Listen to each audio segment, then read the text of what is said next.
Brasília, assim que ela foi construída, as pessoas que construíram essa cidade não puderam desfrutar dessa cidade. Começa por aí, né? Assim, ela tenta ser uma cidade que é uma imagem do que seria o Brasil no seu progresso, só que ela consegue realmente ser essa imagem do que é o Brasil. Consegue ser no sentido de que ela exclui aqueles que construíram essa cidade. É uma imagem realmente do Brasil, ipsis literis, porque aí você tem toda a periferia da cidade, desde o momento da sua inauguração, já começa a se inchar daquelas pessoas que fizeram parte da construção, aqueles imigrantes que vieram do Brasil inteiro na promessa da construção daquela cidade, que seria o futuro, e onde eles encontrariam não só o futuro da nação, mas o seu futuro pessoal, o seu futuro familiar, né, nas oportunidades que ele encontraria, só que a cidade nega para ele. Eles falaram, muito obrigado, a gente usou sua mão de obra, mas nesse plano diretor não tem espaço para você. Então ela ensaia o que é o Brasil mesmo, né? Se a gente olhar as outras cidades do nosso país, são diferentes disso. Você tem essas áreas, centros urbanos, onde você tem as grandes populações vivendo, e as suas periferias, né? No caso de São Paulo, é a periferia, né? Que, no caso do Rio, mistura, né? A favela que é no morro, então mistura, a geografia faz misturar. E no caso de Brasília, todo esse desenho moderno, organizado, racionalizado, estruturado, uma plasticidade muito forte dos desenhos e das linhas de Niemeyer, expulsam as pessoas que constroem essas linhas sensuais de Oscar Niemeyer. Uma sensibilidade muito interessante de entender que é uma cidade feita para as pessoas dirigirem, não para as pessoas caminharem. Mesmo porque as grandes distâncias, imagina, quando você tem uma perspectiva longa dos eixos, é desumano, você vê que você tem que chegar lá, entendeu? Nossa, fica desconectado. Os edifícios são desconectados uns dos outros, então você percorre grandes distâncias. Entre essas grandes distâncias, o que acontece? Nada, o vazio. Então, a Brasília, olhada do alto, é muito bonita, interessante, por fotos. Agora, andar, né, em Brasília, né, nesse cotidiano, se você é um caminhador, você está ferrado, né? Mas enfim, e aí esse cara vai usando esse plano, né, no documentário, sempre como se fosse você olhando na janelinha do carro e passando, só que quando acaba de mostrar Brasília como uma promessa de modernidade, de futuro e tal, ele já começa a mostrar quem construiu e como essas pessoas já estavam indo para as periferias formando favela, como era desconectada a cidade com esses locais, com a rodoviária. Então, assim, desde o seu nascimento, ela já nasce expelindo quem a construiu, né? As populações de renda baixa que não tiveram lugar naquele plano diretor daquelas linhas maravilhosas de Niemeyer e Lúcio Costa. Qual foi o intuito do planejamento moderno de Lúcio Costa em Brasília? O Lúcio Costa ele tenta organizar o espaço. As cidades modernas são cidades onde elas tentam pegar todo aquele espaço de cidade onde a gente trabalha, onde a gente come, onde a gente se diverte, onde a gente estuda, e tenta organizar essas coisas setorizando.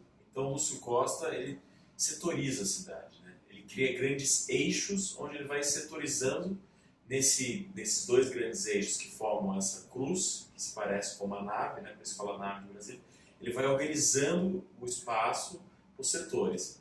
E ele cria, quando eu falo em eixos, né? Ele cria um grande eixo, o eixo monumental, que é o eixo de Brasília, onde você tem aquela perspectiva, que você vê a esplanada, você vê os prédios, né? Dos ministérios, depois da esplanada, poder administrativo, executivo, poder legislativo.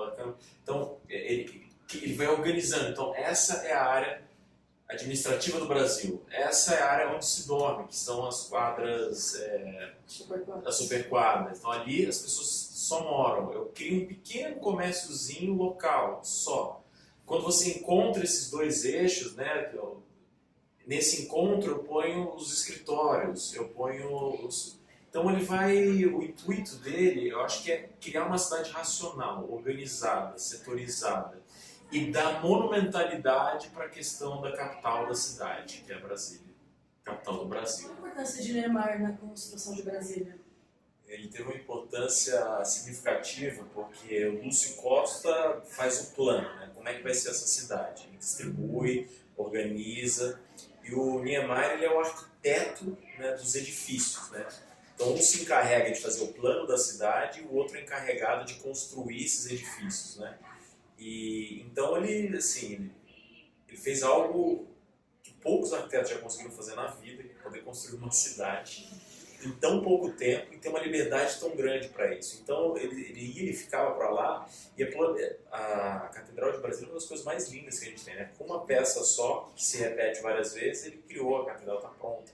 E uma série de outras construções, tem a liberdade que ele teve como arquiteto para poder criar esse novo mundo, né? Brasília, na década de 60, parecia uma coisa vindo do céu, né? Do futuro. Ou tá lá, aqueles prédios completamente novos, com uma forma completamente inusitada, de repente naquele espaço, numa esplanada, no meio do nada, né?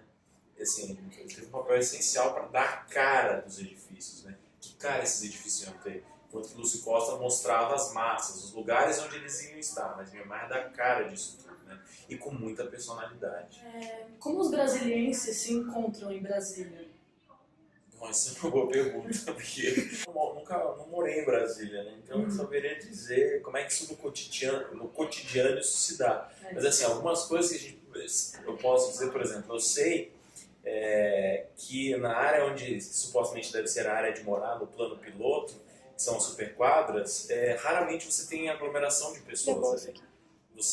As pessoas... Teve até uma vez os alunos daqui, quando foram para lá, com uma professora, ela me conta a experiência que eles pararam em frente numa superquadra, entraram lá, ficaram conversando, analisando e tal.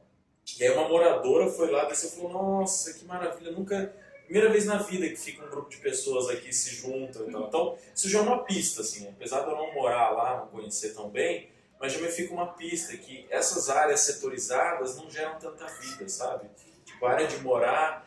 ao contrário, por exemplo, no bairro como Higienópolis, onde a gente estuda aqui, que as coisas vão acontecendo, são misturadas, né? Você tem prédio com residência em cima e comércio embaixo, você cria uma outra dinâmica, né? Que é a dinâmica das cidades que elas sempre tiveram, né? O que esses caras modernos tentaram fazer foi organizar isso. Não, imagina que confusão, você um bar embaixo, casa, não, tira isso daqui, casa vai ficar lá isolada, entendeu? Então, supostamente, a ideia que eles tinham é que esse momento do encontro fosse no encontro do eixo. A ideia era que fosse o encontro do eixo. Até a rodoviária também é um local de encontro, né? Que se junta no eixo, que cria. Mas, agora, assim, efetivamente, falar assim cotidiano, eu tenho pistas, né? Essas são as pistas que eu tenho, mas efetivamente, qual é o local de encontro, eu não saberia te dizer, assim. Mas eu vou traçando essas pistas, de que nas superquadras não é.